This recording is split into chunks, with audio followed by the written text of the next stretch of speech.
ফ্যাসিস্টের কোন ধরনের বাংলাদেশে কোনো স্পেস হবে না।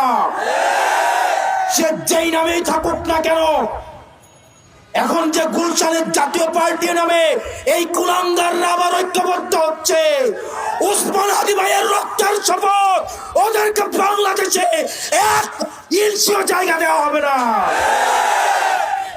আমরা আওয়ামী লীগের সাথে এখন সবাই পরকিয়া করি। আমাদের বাংলাদেশের শত্রু আওয়ামী লীগ এবং ইন্ডিয়া।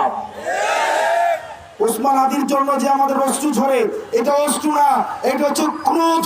এই ক্রোধ আগুন হয়ে আওয়ামী লীগ এবং দিল্লির মস্তক চরকার করে জ্বালায়া দিব। আমি চাইলে ওসমান হাদি হইতে পারবো না। উনি বাংলাদেশকে ইনসাফের পথে নিয়ে যাইতে চাইছে। আমরা ব্যক্তি স্বার্থে, দলীয় স্বার্থে, সিটের স্বার্থে, ব্যবসায়িক স্বার্থে, একটা টিভি চ্যানেল পাওয়ার জন্য, একটা গরুর হাটের জন্য, একটা বাজারের ইজারার জন্য, একটা থানা কমিটির জন্য, একটা জেলা কমিটির জন্য, ইউনিয়ন সভাপতি হওয়ার জন্য নিজের মেরুদণ্ড বিক্রি করে দিয়ে আমরা সেবাদাস হয়ে থাকতে চাই। রাজনৈতিক দলগুলো দেউলিয়া হয়ে গিয়েছে।